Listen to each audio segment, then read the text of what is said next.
ஸ்தோத்திரம். காலவெளியிலே உங்களை எல்லாரும் தேவ ஆலயத்திலே பார்ப்பது சந்தோஷம். சரி, ரோமருக்கு எழுதின நிருபம் 12ஆம் அதிகாரம். இதோட இந்த செய்தியை இதை பிடிச்சிட்டு திருப்பியும் பரிசுத்தான வேலையில் அடுத்த காரியத்தை குறித்து உங்க மத்தியிலே நான் பேச வருகிறேன். ரோமருக்கு எழுதின நிருபம் 12ஆம் அதிகாரம் 11ஆம் வசனத்தை நான் வாசிக்கிறேன். அசதியாய் இராமல் ஜாக்கிரதையாய் இருங்கள், ஆவியிலே அனலாயிருங்கள், கர்த்தருக்கு ஊழியம் செய்யுங்கள். ஊழியத்தை குறித்து தான் ஒரு 2-3 வாரங்களாக நான் அப்படி பேசிக்கொண்டு வருகிறேன். பரிசுத்த ஆவியுடைய வேலை என்ன? பரிசுத்த ஆவியானவர் நமக்குள்ளாக இருப்பதனாலே, நம்ம வழிநடத்துவதனாலே ஆண்டவர் எல்லாருக்கும் திருச்சபையில ஒவ்வொரு ஊழியத்தை கர்த்தர் வைத்திருக்கிறார். அந்த ஊழியத்தை நாம் எல்லாரும் செய்யக்கூடிய மக்களாக இருக்க வேண்டும் என்பதுதான் நான் 3 வாரங்களாக போதிச்சு கொண்டு வருகிறேன் ஊழியங்கள்ல பல காரியங்களை குறித்து. ஆனா இந்த வார்த்தை நீங்கள் பார்த்தீங்கன்னாக்கா, அதாவது அசதியா இராமல் ஜாக்கிரதையா இருங்கள் என்று வாசிக்கிறோம்.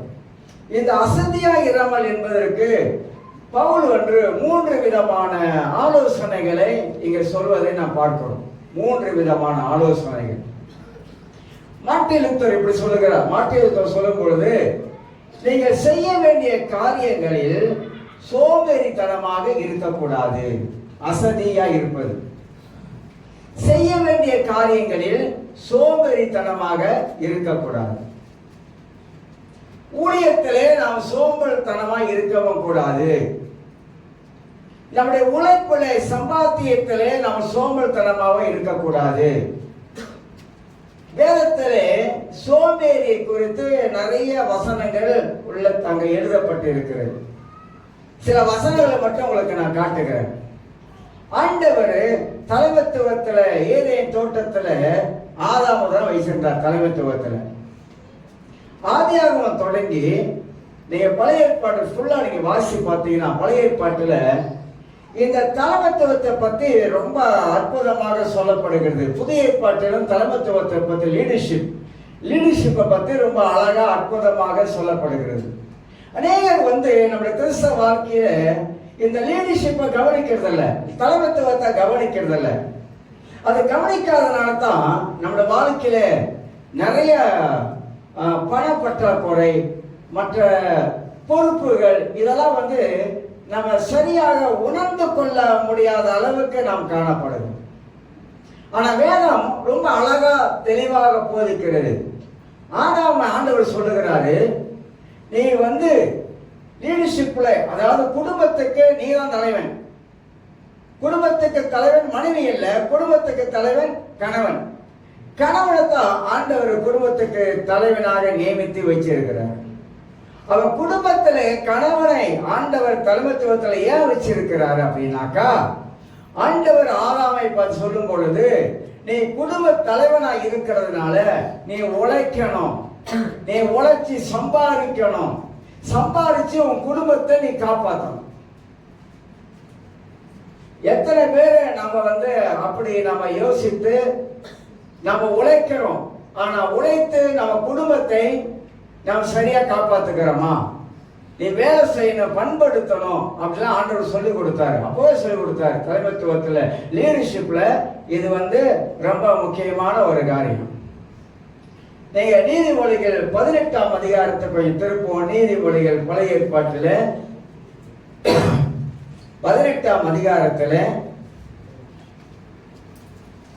உங்களுக்கு வாசிக்கிறேன். 18ஆம் அதிகாரம் 9ஆம் வசனத்தை வாசிக்கிறேன். தன் வேலையில் அசதியாக இருப்பவன் அழிவனுக்கு சகோதரன். தன் வேலையிலே அசதியாய் இருப்பவன்,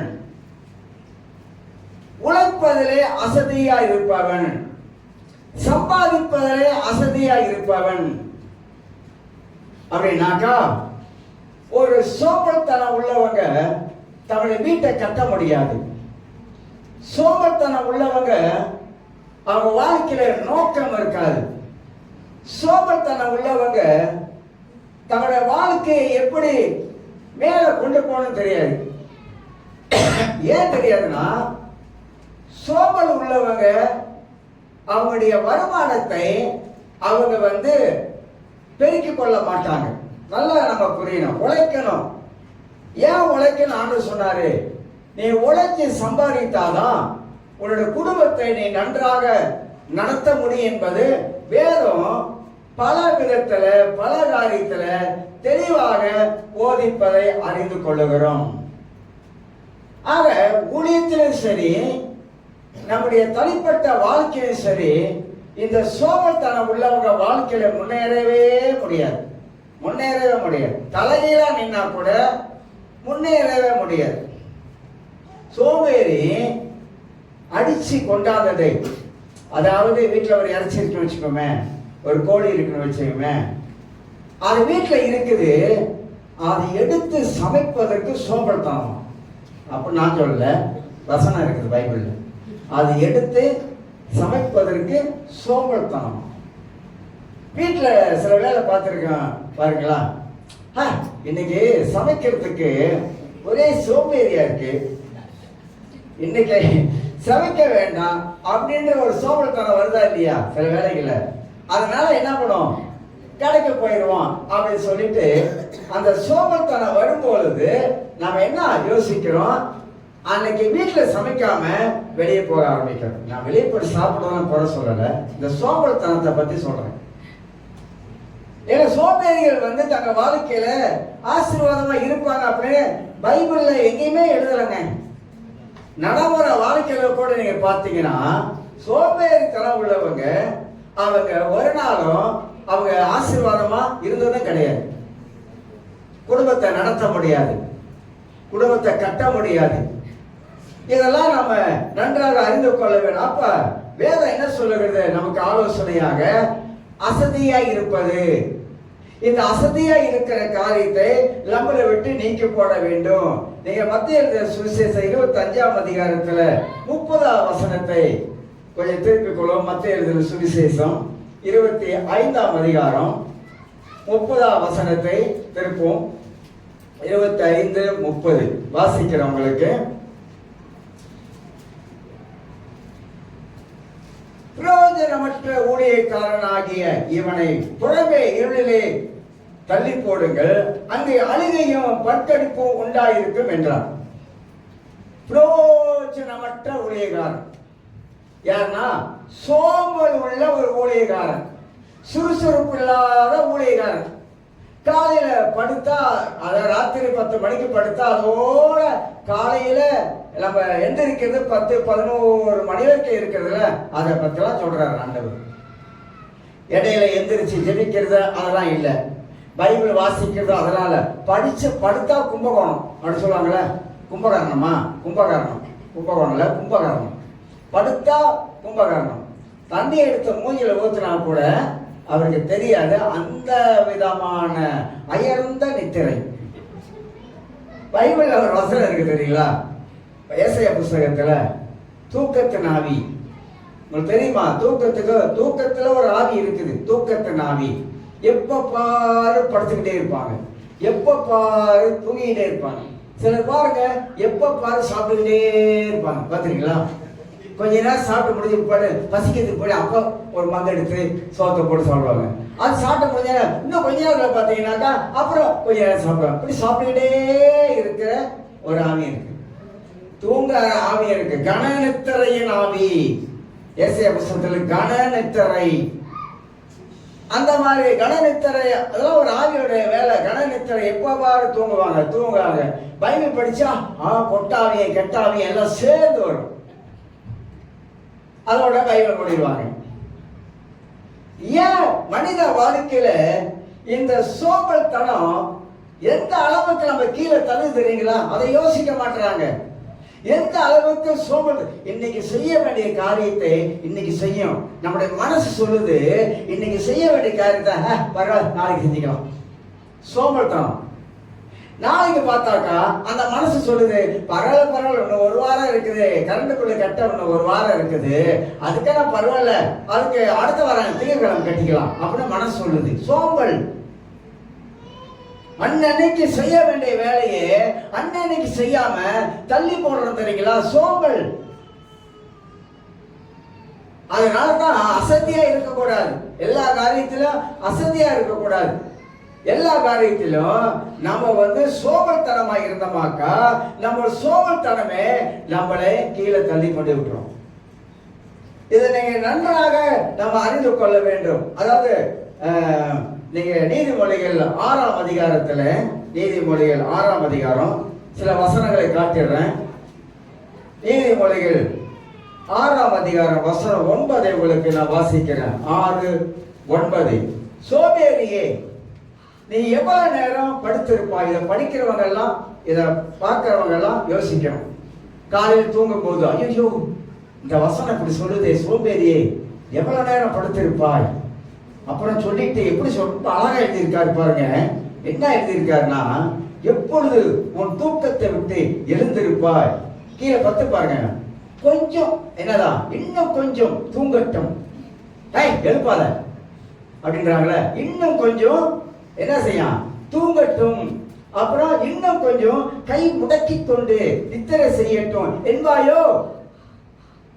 போத இழுத்து இழுத்து போத்துறவன் போத்து, நல்லா போத்து, இழுத்து இழுத்து போடு, போத்து குழம்பு ஓடும், அருமையா ஓடும். தண்டவாளத்துல 2 தண்டவாளத்துல ட்ரெயின் ஓடுற மாதிரி குழம்பு ஓடிட்டு இருக்கும். அழகா சொல்ல பதில் பாருங்க. உன் தரித்திரம் வழிபோக்கனை போலவும் உன் வறுமை 1000 மனிதவனை போலவும் வரும். ஏன் தரித்திரம் வருது, ஏன் வறுமை வருது? உழைப்பது இல்லை. உழைக்காமல் நாம படுத்தே தூங்கிக்கிட்டு கிடக்கிறோம். வேற ஒண்ணும் இல்லை. சிலர் நல்லா உழைக்கிறாங்க, சம்பாதிக்கிறாங்க வாழ்க்கையில. ஏன்னா அவங்களுக்கு தெரியுது குடும்பம் இருக்கு, பிள்ளை இருக்குது, அவங்களுக்காக உழைப்பது அவசியமா இருக்குது என்பதை உணர்ந்து அவங்க அந்த உழைப்பை முக்கியப்படுத்துறாங்க. உழைக்கணுங்க. 1 தெசலோனிக்கேயர் புத்தகத்தெல்லாம் அந்த 1ஆம் அதிகாரத்துல 5ஆம் அதிகாரம் வரைக்கும் வாசிப்பாங்க. பவுல் சொல்றாரு, வேலை செய்யாதவன் சாப்பிடாத அப்படின்றாரு. அப்படின்னா என்ன அர்த்தம், என்ன அர்த்தம்? அதை படிக்கும் போது நமக்கு தெரியணும். ஏன் சொல்றாருன்னா, இயேசு வரப்போறாரு, அங்கே வேலையெல்லாம் நமக்கு வேண்டாம், வேலையெல்லாம் விட்டுருவோம் அப்படின்ட்டு அந்த நாட்கள்ல இருந்தாங்க. அதான் பவுல் சொல்றாரு, வேலை செய்யணும். இயேசு வர்றப்ப வருவாரு, நீ சம்பாதிக்கணும், நீ சாப்பிடறதுக்கு நீ உழைக்கணும். அப்படி வேலை செய்யலனா நீ என்ன செய்யக்கூடாது, சாப்பிடாதங்கிற. அப்ப நம்ம வசனத்தின் மூலமாக என்ன நம்ம அறிந்து கொள்ளுகிறோம்? சோம்பல்தனம் நம்ம வாழ்க்கையை தூக்கி எறியணும். ஒரு மனிதன் சோம்பேறியா வாழவே கூடாது. எந்த நாளும் ஊழியத்துல சரி, ஊழியத்துல நாம சோம்பல்தனம் காட்டவே கூடாது. ஏன்னா வேதமா அப்படிதான் நமக்கு போதிக்கிற. ஆண்டவர் நமக்கு ஒரு பொறுப்பு, ஒரு ஊழியம், ஒரு குடும்பம் கொடுத்துட்டா இந்த சோம்பல் ஆவி நம்மளை எங்கேயோ தள்ளிருங்க, எங்கேயோ தள்ளிரும். அதனால்தான் வேதம் நமக்கு சொல்லுகிறது. நீதிமொழிகள் 20ஆம் அதிகாரம் சில வசனம் காட்டுறேன், நீதிமொழிகளே காட்டுறேன். நீதிமொழிகள் 20ஆம் அதிகாரத்துல நாம் திருப்பிக் கொள்வோம். 20ஆம் அதிகாரம் 13ஆம் வசனத்தை வாசிக்கிறேன். தூக்கத்தை விரும்பாதே. ரொம்ப பேர் அதான் விரும்புறாங்க. தூக்கத்தை விரும்பாதே, எல்லாம் அண்டர்லைன் பண்ணிக்க. அப்ப நமக்கு புரியும், தூக்கத்தை விரும்பலாமா, தூக்கத்தை விரும்பக்கூடாதா. ஒரு மனிதனுக்கு 8 மணி நேரம் தூக்கம் போதும். அதுக்கு மிஞ்சி ஓவரா படுக்காதீங்க, அது சோம்பேறியை கொண்டு வந்துடும். சிலர் குளிக்காமையே படுப்பாங்க, பார்த்துருக்கீங்களா? பார்த்துருக்கீங்களா? வேலைக்கு போறவங்க காலையில வெள்ளனே எதிர்த்து குளிச்சுட்டு போடுங்க எதிர்க்க மாட்டாங்க. மணியை பார்ப்பாங்க, இன்னும் 10 நிமிஷம் இருக்கு போய் தூங்கும். அவரும் பார்ப்பாங்க, இல்ல இந்த 5 நிமிஷம் இருக்கு. அந்த எந்திரிச்சு அந்த மணியை பார்த்துட்டு இந்த 5 நிமிஷம் இருக்கு, இன்னும் 10 நிமிஷம் இருக்கு, படுப்போம் அப்படின்னு அந்த மனசு சொல்லுது பாருங்க. அதான் சோம்பல். சிலர் காலையில வேலைக்கு போன சொல்லிட்டு லேட் ஆச்சுன்னா குளிக்கிறது இல்ல, பல்ல கூட அரையும் குறையமா தொலைக்கிட்டு ஒரே வட்டம் வருது. பஸ்ல ஏன்னா ஒரே வாடை, வேற வாடையா சொல்ல முடியாது பஸ்ல ஏறினா. அப்புறம் கார்ல போறாலும் பிரச்சனை இல்லை, பக்கத்துல உட்காரணும். கார்ல போனாலும் பக்கத்துல ஆள் உட்காரணும். ஏன் காலையில் எந்திரிச்சு சுத்த பத்தமா குடிச்சிட்டு போறது இல்லைங்க, சோம்பேறிங்க. என்னங்க இப்படியா ஒரு வாழ்க்கை? அப்படி இருக்காங்களா? பஸ் காட்டுமா உங்களுக்கு? இருக்காங்களான்னு கேட்டுறாதீங்க. எவ்வளவு பேரு காலையில் எந்திரிச்சு குளிக்காம இருக்காங்க, பல்ல துளக்காம சமைச்சுக்கிட்டு இருப்பாங்க. பார்த்துருக்கீங்களா? பல்ல துளக்காம வீட்டை பெருக்கிட்டு இருப்பாங்க. காலையில போனா அவளை மோஞ்ச பார்த்தாலே தெரிஞ்சிடும் இவ குளிக்கல, பல்லும் விளக்கல. எப்ப பல்லு விளக்குறாங்க? 11 மணிக்கு பல்ல விளக்குறாங்க. என்னையா இது 11 மணிக்கு எந்திரிச்சு பல்ல விளக்குறது? நான் கேட்கறேன். இந்தியாவில் போய் பாருங்க, 5 மணிக்கு எந்திரிச்சு வீட்டு முன்னுக்கு தண்ணியை தெளிச்சு கோலம் போடுறாங்க. 5 மணிக்கெல்லாம் எந்திரிச்சு அந்த மாதிரி. ஏன்னா ஊர்ல எல்லாம் பழமொழி வச்சிருக்கிறாங்க அந்த மாதிரி. ஆனா மலேசியா பொறுத்த வரைக்கும் பாத்தீங்கன்னா அப்படி இல்லை. அதிகமாக தூங்குவதற்கு நேரத்தை செலவு பண்றாங்க. 13 சுலோகத்தை விரும்பாது, விரும்பினால் தரித்திரனாவாய். நான் சொல்லல, நீ தூங்கி தூங்கி தூங்கி உன் வாழ்க்கையில நீ தரித்திரமா போயிடுவ. பைபிள் இந்த அளவுக்கு நமக்கு அழகா சொல்லுதுங்க. கண் விழித்திருது, அப்பொழுது ஆகாரத்தினால் திருப்தியாவாய். விழிப்பாயிரு, வாழ்க்கையில விழிப்பாயிரு. வாழ்க்கையில முன்னேறுவதற்கு யோசி. வாழ்க்கையில எப்படி முன்னேற வேண்டும்? ஆண்டவர் என்னை ஆசீர்வதித்து முன்னேற்றத்தை கொண்டு வரனா நீ உழைச்சாதான் முன்னேற முடியும். இல்ல ஆண்டவரே, நீங்க என்ன ஆசீர்வதிங்க ஆண்டவரே, நான் வீட்டிலேயே உட்கார்ந்து இருக்க ஆண்டவரே, எனக்கு சாப்பாடெல்லாம் காகம் கொண்டாடுற ஆண்டவரே, இல்ல சிங்கம் கொண்டாடுற ஆண்டவரே, இல்ல புலி கொண்டாடுற ஆண்டவரே, என் எலியாவுக்கு ஆண்டவர் காகத்தை அனுப்பி போயிட்டார்ல ஆண்டவரே, எங்கேயாவது ஒரு காகத்தை அனுப்புங்க ஆண்டவரே, யாரையாவது அனுப்புவாங்க ஆண்டவரே அப்படின்னு நம்ம நினைச்சிட்டு இருக்கிறோமா? இல்லைங்க, யாரையும் அனுப்ப மாட்டாரு. ஆண்டு சொல்றாரு, நீ போய் உல. ஊழியத்திலே அப்படித்தான். ஏங்க அங்கெல்லாம் ஓடுறீங்க, ஏங்க இங்கெல்லாம் ஓடுறீங்க? சில வேலைகளை சில பேர் சொல்ற வார்த்தை நான் நினைப்பேன். நான் என்ன நினைப்பேன் அப்படின்னா, இவங்களுக்கு ஊழியத்தோடைய அருமை தெரியாது, ஊழியத்தோட பெருமை தெரியாது. ஒருவன் எனக்கு ஊழியம் செய்தா பிதாவாக தேவன் கனம் பண்ணுவார் இன்னும் நினைக்கிறாங்க. ஏன் ஆண்டவர் கனம் பண்றாரு? அவருடைய ஊழியத்தை சேவையை நாம் செய்வதனால ஆண்டவர் நம்ம கனம் பண்ணுகிறார். அதனால நம்ம நல்லா இருக்கும் பொழுது ஆண்டவருக்காக நம்ம சேவை செய்ய வேண்டும். அதுல ஒரு நாளும் சோம்பல்தனம் காட்டவே கூடாது. நான் ஏற்கனவே ஒரு முறை நான் சொல்லியிருக்கேன், டேவிட் யங்கிச்சோவோட கதையை சொல்லியிருக்கேன்.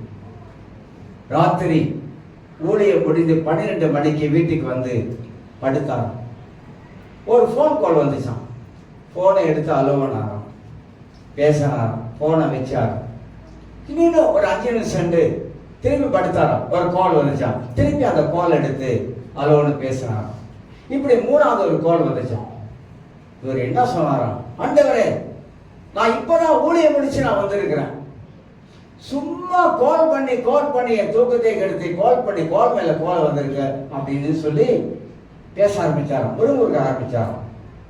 அப்ப ஆண்டவர் கேட்டாராம், ஆர் யூ குட் ஷெப்பர்ட்? நீ நல்ல ஒரு மேய்ப்பனா? நீ ஒரு நல்ல மேய்ப்பனா போன எடுனா. எப்படி இருக்கு சொல்லுங்க பார்க்கலாம். எப்படி இருக்கு நீங்க நினைக்கிறீங்க? அப்ப அந்த மேய்ப்பன் என்ற அந்த ஊழியர் ஸ்தானத்துக்கு வரும் பொழுது அவனுக்கு 24 மணி நேரமும் ஒன் கால். டாக்டர் எப்படி ஒன் கால்ல இருக்கிறாங்க, அந்த மாதிரி எந்த நேரத்திலையும் எந்த நிமிஷத்திலையும் போன் வரும். அது நல்லதாவே வரும், அது கெட்டதாவே வரும். உடனே எந்திரிச்சு முகத்தை கழுவி பல்ல தொலைக்கி சண்டை செலவெல்லாம் போட்டுக்கிட்டு உடனே புறப்படுறதுதான் ஒரு நல்ல மேய்ப்பன். அதான் ஒருத்தர் கதை சொன்னாரு, இப்படி சொன்னார், நடந்தது கதை தான், ஒரு பேரெல்லாம் சொல்ல வேணாம். ஒருத்தருக்கு ரொம்ப சீக்கு நினைக்கிறேன், ஆமா சீக்காரவர் ப்ரே பண்ண பணம் இருக்கிறாங்க. அப்ப பக்கத்துல ஒரு ஊழியக்காரர் இருக்காரு. கால் பண்ணி அந்த ஊழியக்காரரை கூப்பிட்டுருக்காங்க, வந்து இவருக்கு ஜாப் பண்ணுங்க அப்படின்னு. நான் படிச்சுட்டேன், என்னதான் நான் படிச்சுட்டேன், வர முடியாது. ஐயா, உன்னுடைய ஊழியத்துடைய கனமும் தேவன் உன்னை அழைத்த நோக்கத்தையும் நீ படிச்சுட்டேன்னு சொல்ற பாரு. அப்போனா உன்னால எந்திரிச்சு வந்து அந்த மனிதனுக்காக ஜெபிக்க முடியாம உனக்கு ஒரு ஆத்ம பாரம் இல்லைன்னு சொல்றோம். நாளா 2 மணி 3 மணியா இருந்தாலும் யாரு கால் பண்ணாலும் இதை பேய் பிடிச்சிருக்கா, பிசாசா அல்லது வியாதியா, சீக்கா, ஐயா வாங்கன்னு சொன்னா உடனே எந்திரிச்சு உடனே கிளம்பி 10 நிமிஷம் போயிடுவேன். நம்முடைய அதாவது ஒரு மேய்ப்பன் என்பவன் அவனுக்கு 24 மணி நேரமும் அவன வேலை இருந்துட்டே இருக்கும். எந்த நேரம் இந்த டைம் சொல்ல முடியாது, ரெடியா இருக்கணும். ஐயா எனக்கு தூக்கும் போது நான் தூங்கணும், டாக்டர் சொல்லியிருக்கிறாரு 8 மணி நேரம் நீ தூங்கணும், இல்லைன்னா பிபி ஏறி பீனி விசில் அடிக்கும். எந்த டாக்டர் சொன்னாங்க 8 மணி நேரம் தூங்கணும் தான், அது உண்மைதான், அது தூங்கு. டெய்லி 8 மணி நேரம் படுக்கணும்னு சொல்லிட்டு முடியாது. பல காரியம் இருக்கும், பல வேலை வந்துடும், சில வேலைகள் ராத்திரில நமக்கு. தியாகம் இல்லாவிட்டா ஊழியம் செய்ய முடியாது. அதனால்தான் சோம்பல்தனத்தை தூக்கி எறியணும்னு சொல்ல வரேன். மனித வாழ்க்கையில சோம்பல்தனம் இருந்தா பல சாக்கு போக்குகள் சொல்ல ஆரம்பிப்போம். ஏன்னா அந்த சோம்பல்தனம் இருக்கிறதுனால. இப்ப பைபிள்ல வாசிக்கிறோம், சோம்பேறியை குறித்து வேதம் எப்படிலாம் சொல்லி கொடுக்குது. 20ஆம் அதிகாரம் நீதிமொழிகள் 4ஆவது வசனத்தை வாசிக்கிறேன். சோம்பேறியே குளிர்கிறது என்று உளமாட்டான். ஐயோ காலை எதிர்ச்சா குளிர்றது, ஒரே குளிர், நான் நிலத்துல போயிட்டு வயல் நிலத்துல போயிட்டு என்னால உழுவ முடியாது, வேலை செய்ய முடியாது. யார் சொல்லுவா? சோம்பேறி. நமக்கு ஏதோ ஒரு வேலை வரும், அந்த வேலைக்குள்ள வருமானம் இருக்கும், இல்ல பரவாயில்ல அது நாளைக்கு சம்பாதிச்சுக்கலாம். எல்லா ரீதியிலங்க கிரேப் போடுறாங்க வச்சுக்கோங்க. ராட்சியனா வேலை செய்யறவங்க எவ்வளவு சம்பாதிக்கிறாங்க தெரியுமா? சுறுசுறுப்பா ஓடுறவங்க, உழைக்கிறவங்க ஓடுறவங்களுக்கு தெரியும் எவ்வளவு சம்பாதிக்கிறாங்க தெரியுமா? மாசத்துல 4000 சம்பாதிக்கிறாங்க. ஏன்? அவங்க என்ன நினைக்கிறாங்க? தூக்கி போட்டு வீட்டுல படுத்துக்கலாம், இல்லன்னு இல்ல. ஆனா அவங்க யோசிக்கிறாங்க, நமக்கு இந்த வருமானம் வந்தாதான் நம்ம குடும்பத்தை நடத்த முடியும், நம்முடைய பிள்ளைகளுக்கு நம்ம சரியான விதத்துல அவங்களுக்கு காசு கொடுத்து பணம் கொடுத்து படிக்க வைக்க முடியும். இதெல்லாம் மனதில் யோசனை பண்ணி அப்படி கார் ஓடுறவங்க அவங்க சம்பாதிக்கிறாங்க. ஏன் சம்பாதிக்க முடியாது? நாளா வேலை செய்யற காலத்துல லீவே எடுக்க மாட்டேன், ஒரு நாள் கூட லீவ் எடுக்க மாட்டேன். அப்ப ரட்சிக்கப்படல. ஞாயிற்றுக்கிழமெல்லாம் வேலை செய்வேன். ஏன்னா சம்பாதிக்கணும், பணம் வேணும், பணம் இருக்கணும். என் சின்ன வயசுல இருந்து அப்படிதான். சின்ன வயசுல இருந்து எனக்கு ஒரு வைராக்கியம் இருந்துச்சு, அப்படி வாழ்ந்த. அதனால்தான் உழைப்பு அவசியம், உழைக்கணும்.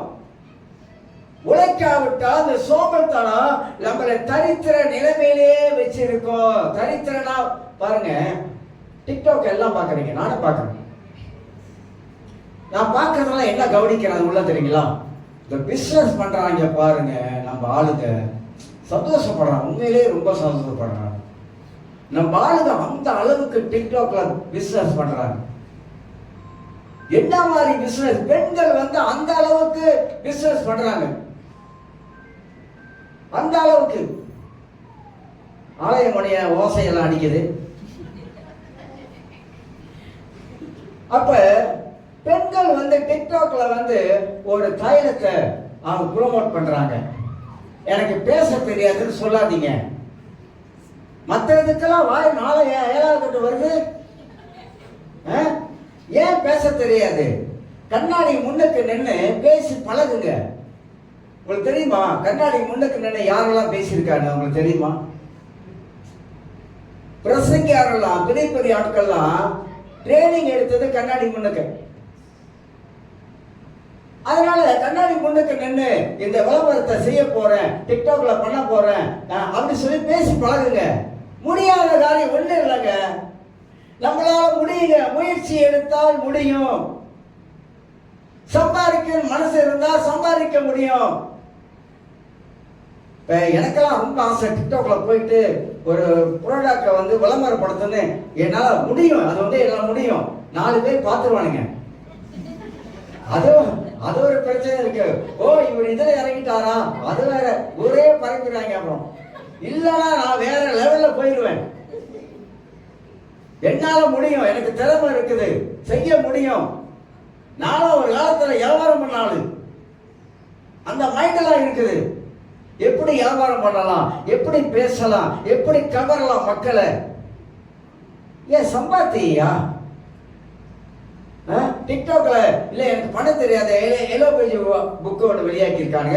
பார்த்து கொஞ்சம் முயற்சி எடுத்து கொஞ்சம் அக்கறை எடுத்து செய்யுங்க. வாழ்க்கையில முயற்சி இல்லைன்னா எதுவுமே நடக்காதுங்க. எப்படி செய்யலாங்க, எப்படி சம்பாதிக்க முடியுங்க? மலேசியா பொறுத்த வரைக்கும் எப்படி சம்பாதிக்கலாம், ஆனா நம்மளுடைய சோம்பல்தனம் செய்ய விட மாட்டேங்குது.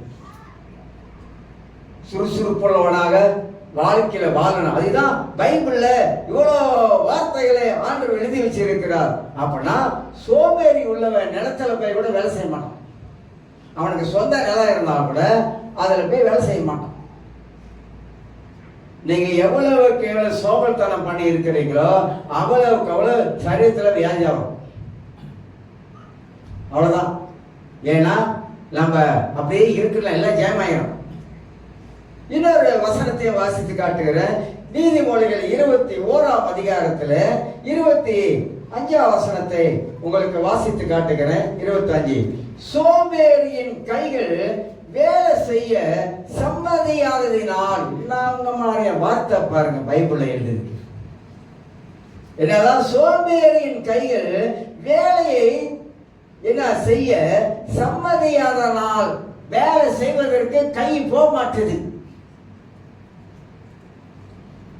இதெல்லாம் பைபிள்ல எப்ப ஆண்டவர் எப்பயோ எழுதி வச்சிருக்கிறாருங்க. அவன் ஆசை அவனை கொல்லும். ஐயோ நல்லா மங்களை வச்சு நல்லா கோழியும் ஆடையும் வச்சு நல்லா சாப்பிட்றானே, நம்மளால சாப்பிட முடியல. ஏன்னா நீ ஒரு சோம்பேறி. அதனால அடுத்தவன் சாப்பிடுறதும் உனக்கு என்ன வருது? இப்ப ஆசை வருது. லக்ஸா கருமி என்னால சாப்பிட முடியலையே, வந்தான் நீ சாப்பிட முடியல, தொப்பு ஷாவு சாப்பிட முடியலையே, கையில பணம் இல்லையே, ஆசை இருக்கு சாப்பிட முடியல. ஏன் நீ ஒரு சோம்பேறி? ஒரு மாதிரியா பாக்குறீங்க? நான் உள்ளதை சொல்றேங்க. வாழ்க்கையில உழைச்சி முன்னேறணும் சொல்ல வரேன். இல்லைன்னா காலம் முழுதும் இப்படிதான் நம்ம என்ன செய்வோம், இருப்போம். இப்படிதான் இருப்போம். எந்த விதமான மாற்றமானதுக்கு இருக்காதுங்க. அது சொல்லுது, அவன் ஆசை அவனை கொல்லுமா.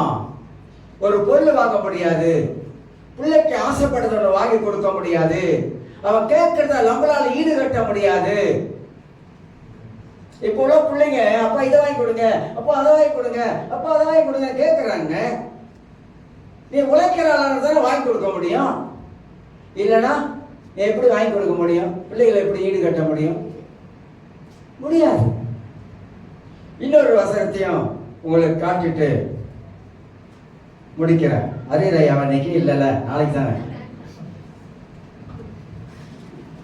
நீதிமொழிகள் 24ஆம் அதிகாரத்தை திருப்பிக் கொள்வோம்.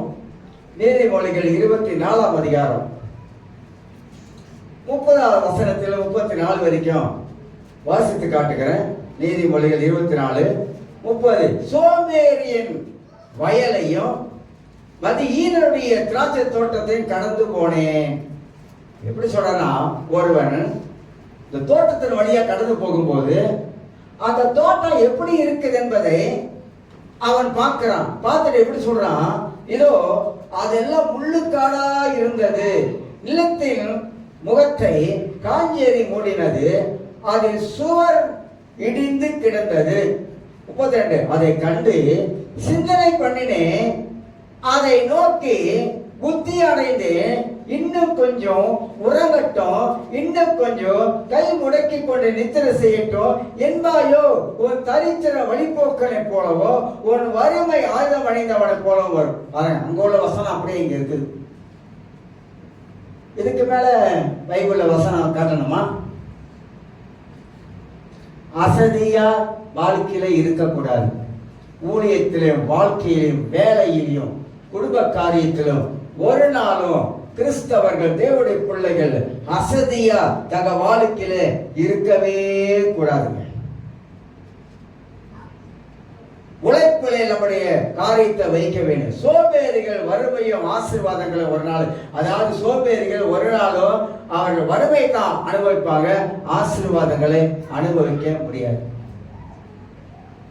ஏன் அனுபவிக்க முடியாதுன்னா அவங்களால பணம் தேட முடியல, சம்பாதிக்க முடியல, உழைக்க முடியல. இப்படிப்பட்ட காரியம் உள்ளவனை தான் வேதம் நமக்கு எடுத்து காட்டுவதை அறிந்து கொள்ளும். இன்னும் ஒரே ஒரு வசனத்தை எரேமியா புத்தகத்துல திருப்புவோம். எரேமியா 48ஆம் அதிகாரத்துல, எரேமியா 48ஆம் அதிகாரத்துல ஒரு வசனத்தை நாம் பார்த்து முடிப்போம். எரேமியா 48ஆம் அதிகாரத்துல 10வது வசனத்தை வாசித்து காட்டுகிறேன். 48:18 வசனம்.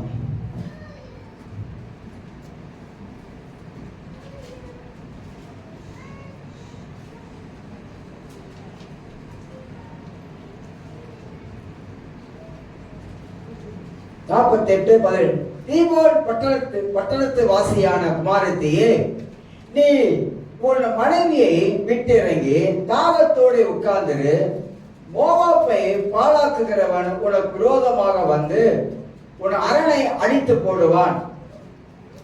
இந்த வசனம் இல்ல, அசதியா இருப்பவன் சபிக்கப்பட்டவனை போட்டிருக்கோம். நான் தவறா கோட் பண்ணிட்டேன். அசதியா இருப்பவன் சபிக்கப்பட்டவன ஒரு வார்த்தை வரும். 48 ஆமா, நான் தப்பா படிச்சிருக்கேன். 48:10 கர்த்தருடைய வேலையை அசதியாய் செய்பவன் சபிக்கப்பட்டவன். எப்படியா? கர்த்தருடைய வேலையை அசதியா செய்பவன். அந்த வார்த்தையெல்லாம் மனதில் பதியிட்டோம். தேவனுடைய வேலை நமக்கு கொடுக்கப்பட்டிருக்கிற கர்த்தருடைய வேலையை, ஊழியத்தை அசதியாய், சில வேலை ஏனோதானமா அலட்சியமா அப்படி நம்ம செய்யறல, அப்படிப்பட்டவங்களுக்கு அந்த வசனம் சொல்லுது சபிக்கப்பட்டவன் என்று சொல்லி. தேவனுடைய வேலையை, கடவுள் கொடுக்கிற வேலையில ஒரு நாளும் நம்ம அசதியா செய்யவே கூடாது, சோம்பல்தனமா இருக்கவே கூடாது. அப்படிப்பட்டவனை வேதம் எப்படிலாம் விவரிக்குது என்பதை குறித்து சில காரியத்தை உங்களுக்கு நான் சொல்லி வந்தேன். இரண்டாவது ஆலோசனையாக சொல்லி முடிக்க, இரண்டாவது ஆலோசனையாக 3 ஆலோசனைகள். இரண்டாவது ஆலோசனையே ஆவியிலே அனலாயிருங்கள். இது எப்படிங்க ஆவியில நம்ம அனலா எப்படி இருக்கிறது? ஆவியிலே நம்ம அனலாக இருக்க வேண்டும். மனித ஆவி இருக்கு, பிசாசன் ஆவி இருக்கு, தேவனுடைய ஆவி இருக்குது. இந்த ஆவியிலே அனலா இருப்பது மனித ஆவியில இல்ல, தேவ ஆவியிலே நாம் எப்போதும் ஒரு அனலா இருக்க வேண்டும். அனலை எப்படி மூட்டி கொள்றது? அடுப்புல அந்த காலத்துல எஸ்டேட்லாம் வந்து விறகடுப்பு, சட்டியை தூக்கி வச்சு விறகுதான் மரத்தை வெட்டி, காட்டுல வெட்டிட்டு வந்து கித்தா மரத்தை வெட்டிட்டு வந்து அடுப்பு பத்த வைக்கும். அது வந்து கொஞ்ச நேரம் எரிய, நல்லா எரிஞ்சா ஓகே, இல்லைனாக்கா அந்த சரியா எரியலனாக்கா புகை கிளம்பும். புகை வந்துருச்சுன்னா கண்ணேறி. அந்த மாதிரி நம்முடைய வாழ்க்கையில உள்ளார இந்த ஆவி நமக்குள்ளார அனலா இல்லாவிட்டா இந்த அனல் குறைய குறைய குறைய குறைய கண்ணுல புகை வரும். எங்க வரும்? கண்ணுல புகை கிளம்பும். வாழ்க்கையில ஜெயமா வாழ முடியாதுங்க. நான் அடிச்சு சொல்லுவேன், கிறிஸ்தவ வாழ்க்கையில பரிசுத்த ஆவிக்குள்ளாக நாம் அனலா இல்லாவிட்டா சாத்தானை வீழ்த்த முடியாது, சாத்தானை தோற்க அடிக்க முடியாது. எத்தனை போராட்டங்கள் வந்தாலும் வாழ்க்கையில ஆவியில அனலா இருந்தா பரிசுத்த ஆவியானவர் நமக்கு ஒரு பலனையும் ஒரு திடனையும் ஜெபத்தின் மூலமாக நமக்கு தருவாருங்க. பிறகு தாக பிசாசு அடிக்க முடியும். பிறகு ஜெபத்தின் மூலமாக தாங்க சாத்தானை விரட்ட முடியும். யாக்கோபு ஏசா 2 பேருக்கும் பகை வந்துருச்சு குடும்பத்துக்குள்ள. தெரிய நமக்கு சம்பவம். குடும்பத்துக்குள்ள பகை வந்துருச்சு. 2 பேரும் புரிஞ்சுட்டானுங்க. அதுல ரெபேக்காவும் கொஞ்சம் ஈடுபாடு கொடுத்து கொஞ்சம் கொலைப்படி பண்ணி யாக்கோபு ஒரு பக்கத்து போயிட்டான், மாமா வீட்டுக்கு லாபான் தேடி போயிட்டான், இவன் ஒரு பக்கம் போயிட்டான். ஆனா காலம் கடந்து போனுச்சு. ஏசா ஒரு பக்கம் யாக்கோப்புக்கு விரோதமா வரான். ஆனா யாக்கோப்பு அப்பதான் அவனுக்கு உணர்றான், தேவ சமூகத்தை போய் காத்திருந்து எல்லாத்தையும் தூரப்படுத்திட்டு ஆண்டவரோடு கூட உறவு வைத்து ஜெபிக்க ஆரம்பிக்கிறான். விடிய விடிய ஜெபிக்க ஆரம்பிக்கிறான். ஆண்டவரே, ஏசா என்னுடைய அண்ணன் என்னை கொண்டு போட்டுருவான், நீங்க சமாதானப்படுத்துங்க, சமாதானப்படுத்துங்க. கர்த்தர் செஞ்சாரா இல்லையா?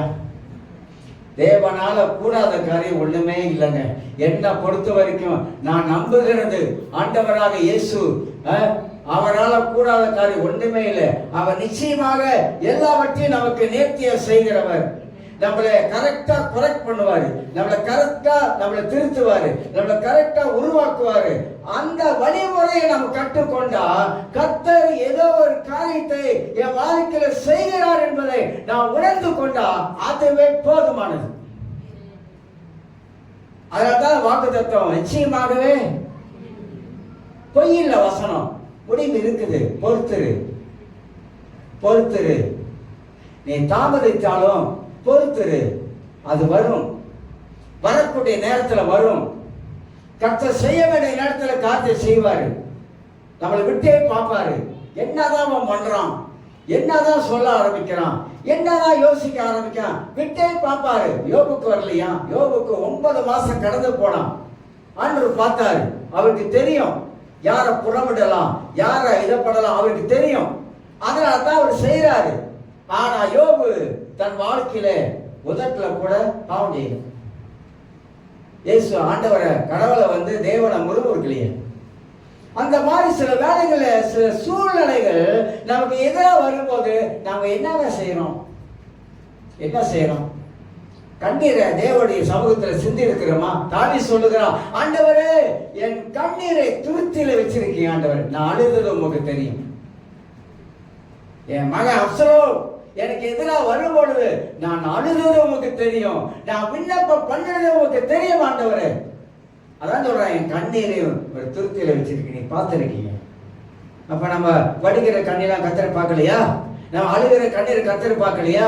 நம்ம இதயத்தை கத்தர் பார்க்கலையா? நம்ம யோசனைகளை கத்தர் பார்க்கலையா? எல்லாவற்றையும் ஆண்டவர் அறிகிறாய் இருக்கிறார், எல்லாவற்றையும் அறிஞ்சிருக்கிறார்.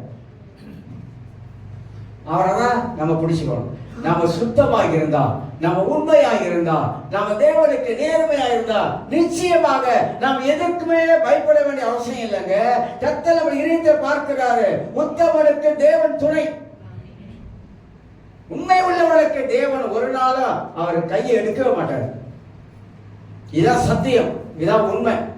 அதனால நம்முடைய வாழ்க்கையில கர்த்தருடைய வேலையை அசதியா மட்டும் செஞ்சிடாத. வசனம் சொல்லுகிறது, நீ சபிக்கப்பட்டவன். அதுதான் தேவ காரியத்துல முதலிடம், முக்கியத்துவம். எல்லா விதத்திலையும் முக்கியத்துவம், முதலிடத்தையும் கர்த்தருக்கு நாம் கொடுக்கிற ஆளா இருக்க வேண்டும். ஆவியிலே அனலா இருங்க. இதுல நிறைய காரியம் பேசலாம், பரவாயில்ல. ஆவியில அனலா இருக்கணும், எப்பொழுது அனலா இருக்கணும். 3வது ஆலோசனை சொல்லி நிப்பாட்டுறேன். போயிட்டே இருக்காரு, நிப்பாட்டிடுறேன், மன்னிச்சிருங்க, நிப்பாட்டிடுறேன். கர்த்தருக்கு ஊழியம் செய்யுங்கள். அந்த பைபிளை போடுற கர்த்தருக்கு ஊழியம் செய்யுங்கள். 3வது ஆலோசனை எபேசியர் 6ஆம் அதிகாரம், புதிய ஏற்பாடுக்கு திருப்பிக் கொள்ளுங்க, ஒரு வசனத்தை வாசிடுவோம். எபேசியர் 6ஆம் அதிகாரத்திலே 4ஆம் வசனம் வாசிக்கிறேன். மனுஷருக்கு பிரியமாக இருக்க விரும்புகிறவளாய் பார்வைக்கு ஊழியம் செய்யாமல். என்ன அருமையான வார்த்தை! மனுஷனுக்கு பிரியமாக இருக்க பார்வைக்கு ஊழியம் செய்யாமல். அவர் என்னை பார்க்கணும், நான் செய்வதை அவர் பார்க்கணும். அப்படின்லாம் செய்யவே நீங்க செய்யாதீங்க. செய்யாமல் கிறிஸ்துவின் ஊழியக்காரராக மனப்பூர்வமா தேவனுடைய சித்தத்தின்படி செய்யுங்கள். ஊழியத்தை கடவுளுடைய சித்தத்தின்படி செய்யுங்கள். மற்றவங்களுக்காக, மற்றவங்க பார்க்கிறாங்க என்பதற்காக நம்ம ஊழியம் செய்யறது இல்லைங்க. கர்த்தர் என்னை பார்க்கிறார் என்பதற்காக நாம சேவை செய்யணும். அதுதான் கஷ்டப்பட்டாலும். இப்போ ஒவ்வொரு நாளும் ஆராதனை காலையில் முடிச்சுட்டு சாயந்தரம் நீலாய்க்கு போகிறேன். அசதி இருக்குதான், கலப்பு இருக்குதான். கொஞ்ச நாள் வீட்டில் படுத்துட்டு உடனே எந்திரிச்ச உடனே மனசு என்ன சொல்ல தெரியுமா? நீலாய் கார் எடுத்துட்டு போ, இதான் மனசு சொல்லுது.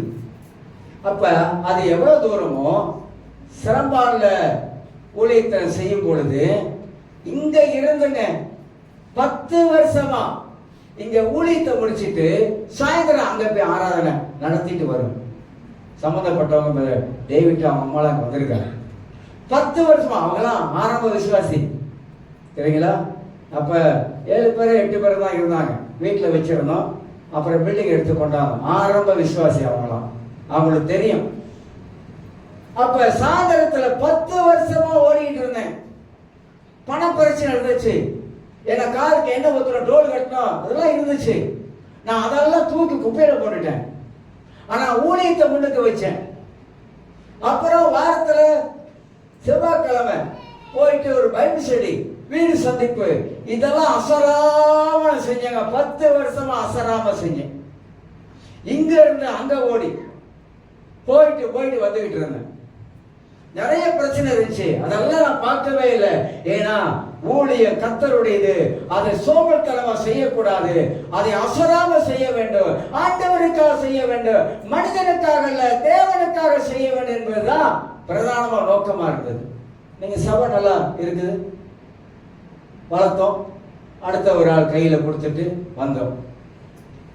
இப்ப நீலாயில அப்படி போயிட்டு இருக்கோம். எதுக்கு நான் போயிட்டு இருக்கிறேன்? நீலால பைக் ஸ்டடி வைக்கிறேன் தான். அதுக்கு ஒரு நாள் தனியா போறேன், வெள்ளிக்கிழமைன்னு சொல்லிட்டு. இப்போ ரெண்டுல இந்த கொஞ்ச நாள் உடம்பு சரியில்லாதனால கொஞ்சம் போல, ப்ரெஷர் ஏறி போனதுனால இப்போ திருப்பி ஆரம்பிக்கிறோம், திருப்பி போறோம். ப்ரைவேட் மீட்டிங் வச்சிருக்கிறோம், பைக் ஸ்டடி வச்சிருக்கிறோம், ஊழியரை உருவாக்குறோம். அசராம கர்த்தருக்காக ஆண்டவருக்காக நம்ம உழைக்கிறதுக்காக நம்ம வாழ்க்கையை ஒப்பு கொடுத்துருக்கோம், வேற எதுக்கு இல்லைங்க.